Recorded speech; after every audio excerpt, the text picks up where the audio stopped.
Seorang wanita muslimah tentu ingin mendapatkan kebahagiaan di dunia maupun di akhirat. Namun, untuk mendapatkan keduanya tentulah kita harus mentaati apa yang telah tentukan agar tidak mendapatkan dosa yang dapat menjerumuskan ke dalam api neraka. Sebagaimana diketahui bahwa kelak nantinya banyak wanita yang masuk neraka lantaran telah menyelewengkan sebuah dosa, bahkan dosa yang paling dibenci Allah Subhanahu wa Ta'ala. Bahkan jika melihat realitas zaman sekarang dengan sadar atau tanpa sadar telah melakukan dosa-dosa yang paling dibenci oleh Allah Subhanahu wa Ta'ala. 1. Mengubah fisik. Seorang wanita yang mengubah fisik baik dalam bentuk, rupa, warna, dan juga fungsi merupakan dosa wanita yang paling dibenci Allah Subhanahu wa Ta'ala. Perubahan fisik yang dimaksud yaitu seperti melakukan operasi untuk menambah tinggi, implan payudara, sedot lemak, memancungkan hidung dan perubahan fisik yang sejenis dengan tujuan mempercantik diri.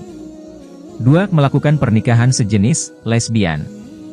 Apabila wanita melakukan pernikahan sejenis atau menyukai sesama jenis wanita, maka termasuk ke dalam golongan zina yang serupa seperti berzina dengan laki-laki.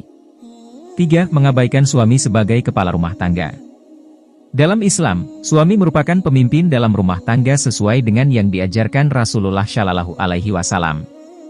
4. Berpakaian tapi telanjang. Berpakaian namun telanjang merupakan ungkapan untuk perempuan yang sangat senang berpakaian ketat dan juga tipis sehingga memperlihatkan setiap lekukan tubuhnya. Namun keharaman ini tidak berlaku jika dikenakan di depan suami yang sah. 5. Menolak hubungan suami istri.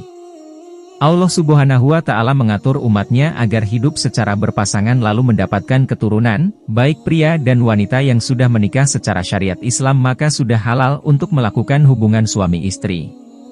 Apabila istri menolak saat suami meminta untuk bergaul, maka ia sudah membuka pintu laknat dari Allah Subhanahu wa Ta'ala untuk dirinya sebab hal ini merupakan kewajiban dalam Islam.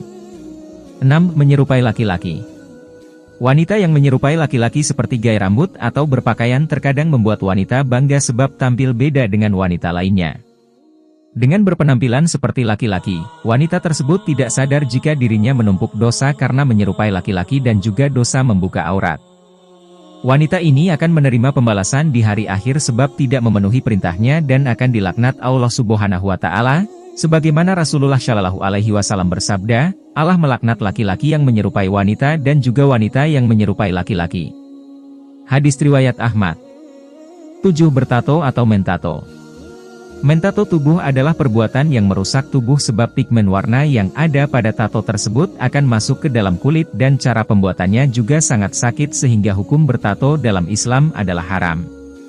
Allah memandang jika tato bukanlah sebuah karya seni, namun dosa yang akan membuat seseorang mendapatkan laknat Allah, tidak hanya orang yang bertato saja namun juga untuk wanita yang mentatonya. 8. Menghilangkan bulu wajah. Bulu pada wajah seperti alis seringkali dihilangkan wanita, hanya untuk kecantikan dan tidak memedulikan dosa yang akan dihadapinya. Wanita rela untuk menjalankan operasi, laser, dan sejenisnya hanya untuk menghilangkan bulu di wajah tersebut. Hal ini berarti jika alis sudah diciptakan Allah tidaklah cantik sehingga harus disempurnakan kembali dan akhirnya melakukan segala cara meskipun menyakitkan. Maka Allah akan menjatuhkan laknat sebagai ganjaran untuk wanita tersebut. 9. Menyambung rambut. Hanya karena alasan untuk kecantikan, wanita sekarang juga banyak yang menyambung rambut baik itu dengan rambut asli atau rambut tiruan yang serupa dengan rambut miliknya ataupun berbeda maka hukumnya haram. Sedangkan menyambung tersebut dilakukan hanya untuk memperoleh kecantikan dan membuat wanita tidak ingin mengenakan hijab sebab ingin memperlihatkan rambutnya. 10. Pergi tanpa izin suami. Jika wanita yang sudah menikah dan mempunyai suami harus meminta izin kepada suaminya ketika berpergian. Islam memandang wanita yang melakukan perjalanan meskipun dengan tujuan baik namun tidak diizinkan suami merupakan hal yang berdosa sehingga akan menerima hukum istri melawan suami menurut Islam.